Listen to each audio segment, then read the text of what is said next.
కిచెన్లో నూనె లేకపోతే వంట అనేది లేదు. భారతీయ వంటకాల్లో ఆయిల్ తప్పనిసరి ఐటమ్. మరి మనం ఎంత ఆయిల్ ఉత్పత్తి చేస్తున్నాం, ఎంత ఇంపోర్ట్ చేసుకుంటున్నాం, మన ఆర్థిక వ్యవస్థలో ఆయిల్కున్న ప్రాధాన్యం ఏంటి? ఈ లెక్కలన్నీ తెలుసుకోవాలనుకుంటే కిచెన్లో ఉన్న ఆయిల్ క్యాన్ వెనుక ఇంత మ్యాటర్ ఉందా అనుకుంటాం. సింపుల్గా చెప్తే ఓ 50-60 ఏళ్ల క్రితం మన దేశంలో సగటున ఒక్కో వ్యక్తి ఏడాదికి 3.2 కిలోల నూనె వాడేవాళ్ళు. ఇప్పుడు ఏడాదికి ఎంత నూనె వాడుతున్నామో తెలుసా? మీరు కనీసం ఊహించను కూడా లేరు. యావరేజ్గా ప్రతి ఇండియన్ ఏడాదికి 20 కిలోల నూనె వాడేస్తున్నారు. అంటే ఏకంగా వాడకం 500% పెరిగింది. నిజానికి WHO ఏడాదికి 13 లీటర్ల కంటే దాటకూడదు అంటుంది. మరి ఈ స్థాయిలో నూనె వాడుతున్నాం సరే, ఇంత నూనె ఎక్కడి నుంచి వస్తుంది, ఎవరు పండిస్తున్నారు, ఎక్కడ ఈ నూనె తీస్తున్నారు అనే లెక్కలు చూస్తే ప్రస్తుతం దేశంలో వాడే వంట నూనెల్లో 37% పామాయిల్ ఉంది, సోయాబీన్ 21%, ఆవ నూనె 14%, సన్ఫ్లవర్ ఆయిల్ 12% వాడుతున్నారు. అయితే మన దేశంలో ఉత్పత్తి అయ్యే ఆయిల్ కేవలం 40 నుంచి 45% మాత్రమే. మిగిలిందంతా మనం ఇంపోర్ట్ చేసుకుంటున్నాం.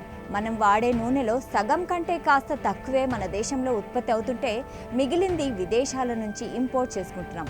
వంట నూనెల విషయంలో భారత్ ప్రపంచంలోనే అతిపెద్ద దిగుమతిదారుగా నిలిచింది. మన వంట నూనెల డిమాండ్ తీర్చే దేశాల్లో Indonesia, Argentina, Brazil, Russia, Ukraine దేశాలున్నాయి. నిజానికి నూనె గింజల ప్రొడక్షన్లో మనం 4వ స్థానంలో ఉన్న డిమాండ్కు తగినంత ఉత్పత్తి లేదు. దీంతో 1.3 లక్షల కోట్ల విలువైన నూనెల్ని దిగుమతి చేసుకుంటున్నాం. ఇది చాలా దేశాల జీడిపి కంటే ఎక్కువ. కానీ మన వంటగది అతలాకుతలం కావడానికి అన్ని రకాల అవకాశాలు పక్కనే పొంచి ఉన్నాయి.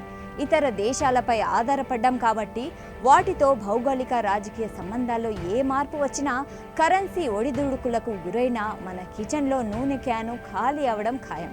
ఎలా అంటే మన ఇంపోర్ట్ చేసుకునే పామ్ ఆయిల్ ఇండోనేషియా నుంచి, sunflower oil Argentina, Brazil, Russia, Ukraine నుంచి ఇంపోర్ట్ చేసుకుంటున్నాం. సో ఇండోనేషియా తమ ఎగుమతులు నిషేధిస్తే మన పామ్ ఆయిల్ రేట్లు ఆకాశాన్ని అంటుతాయి. అలాగే సౌత్ అమెరికాలో పంటలు సరిగ్గా పండకపోతే మన దగ్గర ఆయిల్ రేట్లు పెరుగుతాయి.